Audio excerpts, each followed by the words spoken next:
Happy Halloween, everybody out there in Zombieland. My name is Matt Jarbo. Welcome to our Season 3 finale of The Zurvivalist. And with me today to end out the season is Dave from Wisconsin. Dave, how are you? Pretty good, Matt. Nice to talk to you. Nice to talk to you, too. Thank you for being on the show. I know we had a little bit of trouble getting connected, but it's going to be awesome. So, like I said, this is our Season 3 finale. I want you to make it as crazy as possible, especially today's Halloween as well. So we'll just get right down to it. How would you survive a zombie outbreak? Matt, I'm not sure I would, actually. I read about it all the time, but in our daily life, I'm probably one of the least prepared people around here. My wife and I shop for what's for dinner on the way home from work at the grocery store, so our pantry doesn't have, a well-stocked supply. I don't practice what I preach, I guess. Well, that's kind of the point of the show, though. We not everyone is very prepared. I've had people on here that have, cabins in the woods and they grow crops and they are prepared for any kind of outbreak or natural disaster that will force them there. And there are a lot of people that aren't, that are just, they're like me, too. I live in Los Angeles. I live in an apartment. And honestly, I go to the store every day. So I'm really not the most stocked. But that's okay, because that helps us figure out a good plan for you in case of it happening. Mm-hmm. Let's say... Sure, I have basic skills as somebody who grew up out in the country. I can shoot a gun pretty accurately. I can clean the gun. I can, live on squirrels and whatnot. I can garden myself. I have those abilities. But, I guess I'm not one of those people who has the storm shelter full of anti-zompocalypse supplies. Well, those people are few and far between, but the key is to get to know that person now. And then when the zombies happen, you're able to go in and take over and live there. Yeah, you just take their place. Because, you never know. They could be killed, and then all that would go to waste. But you said that you can clean a gun, you can fire, you can use a gun. But are you, adept at hunting? Have you gone before? Oh, I've been hunting plenty when I was a kid. I haven't hunted in many years, but the skills, I think, would come back. Were you able to, did you clean the animal as well when you were hunting? Oh, sure. Rabbits, squirrels, small game. And I suppose a zombie's head is probably a little larger than a squirrel. I'd say about about a decent-sized rabbit. Of course, squirrel's not trying to kill you. Squirrel, no. They may try to steal your nuts, but that's about it. So you can shoot a gun, you can grow. So you'd be able to survive, mm-hmm. Out there.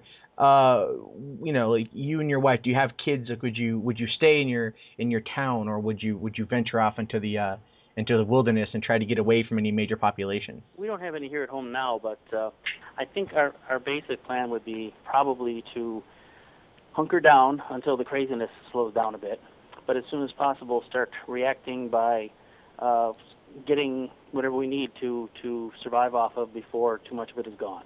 I think some of the obvious places we'd want to avoid, the gun shops, the grocery stores. But if you think about it, if there's a lot of people dying out there, there's a lot of abandoned houses, and every pantry that you find probably has enough for you to live off of for a couple weeks. And I don't know about where it is, how it's like in most places around the country, but here in Wisconsin, you can find a gun in quite many of the houses that are out there. Lots of ammo everywhere. When I was doing some research for my zombie Twitter project, I went to the Walmart and just counted how much ammo was on the shelves, and there was more than one round per person in the metro area, over 100,000 rounds just in one store. Wow. But the question is, though, how quickly would that be raided or occupied by other people? Which would be why I would avoid that kind of a place. You could always find a box of 22 shells in someone's closet. You could find ammo in any place that has guns. You probably have some ammo in a dresser drawer somewhere. True. So, how big is your town? How many people live there? Metro area is about 100,000. Okay, so 100,000 people might be a little crazy if the zombies come. Mm-hmm. The widespread epidemic would take out a lot of people really quick. Would you, do you have family on the outskirts of town? Or, let's say it's like 2 a.m, air raid siren goes off if there is one by you, and it's like, it's coming, and where would you go? What was the first thing you would do? I do have family out about an hour from here, out in the semi-countryside, but really there's no place in central Wisconsin that is that remote where you could really be safe that long. You're always going to be near a major highway, near a big enough city where there's going to be some issues. or in a small town somewhere along the way that would get raided by hordes of people trying to escape the zombies, if not the zombies themselves. I think probably your best strategy early on would be to just avoid doing something stupid while everybody else does, and then pick up the pieces afterwards. It could be a good plan. What about do you have any weaponry yourself aside from guns? Like any, some people like knives or swords or axes or things like that. There's hatchet here, there's axes here, baseball bats, garden equipment, things like that. Lots of silent kill devices. I think if I had to find a gun and chose which gun to use, I would probably use something like a 22 most of the time, just because it's quieter and would attract more problems than anything can get you out of. Very true. I mean, it wouldn't be, well matched against a human opponent, but a zombie would probably be okay.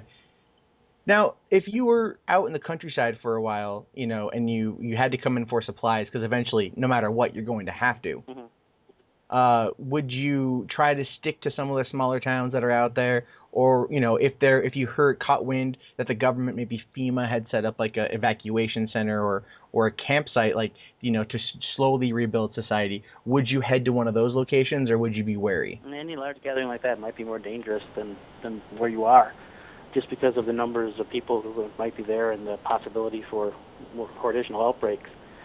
I think you want to band together with small groups, enough people to stand watch, to guard each other, things like that. But once you get into larger groups, too many things can go wrong, at least until maybe there's a recovery period going on.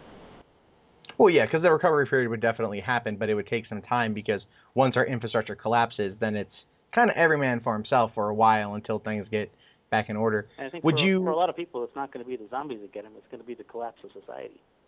Oh, very true. If people don't have Twitter and Facebook, they will go crazy, myself included. I'm not going to try to justify that in any other way. But I guess, like, would you take on other people? Would you rally other people, friends, neighbors, people you meet, and try to create some form of communal society, so everyone works together, at least on a small scale, rather than just being isolated and alone? I think you'd have to. I mean, first of all, if you are human, you don't want to lose your humanity. You want to help each other, and you never know who's going to help you down the road. And you don't know what skills somebody might have. They might be a terrible fighter, but they might be that guy that finds a way to get those seeds to sprout next year. Exactly.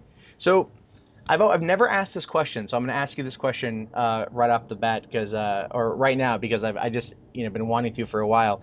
Because you're in Wisconsin, let's say it's wintertime, right? I mean, because it gets really cold up there.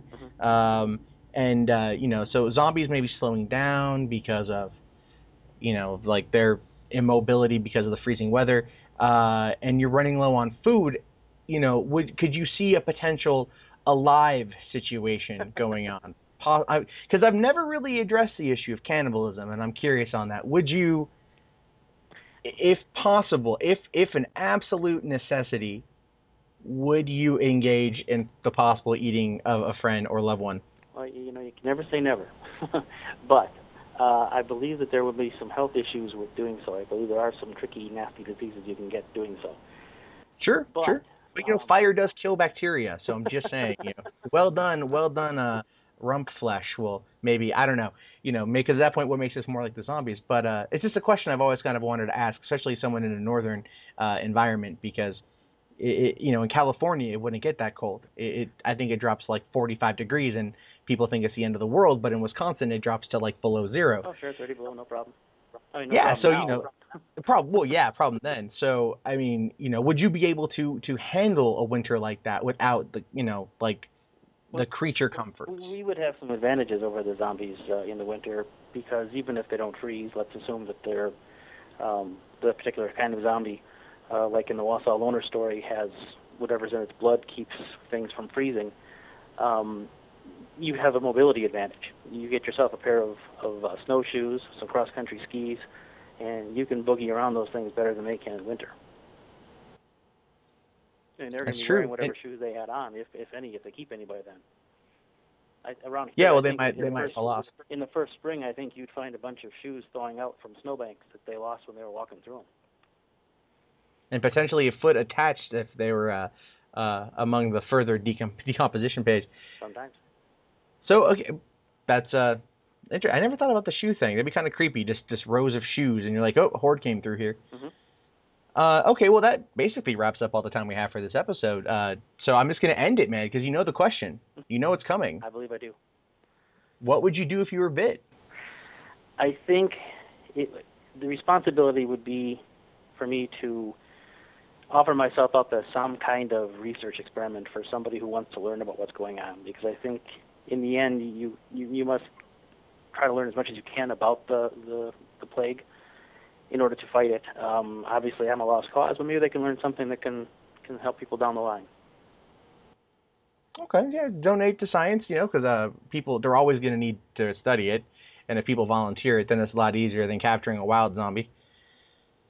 So, thank you. That's a good answer. Sure. All right, everyone at home, happy Halloween. Thank you so much for tuning in for these last 10 episodes. It's been a lot of fun. We'll be back again in the beginning parts of 2012 to possibly finish out our last year here on this planet with some more zombie action.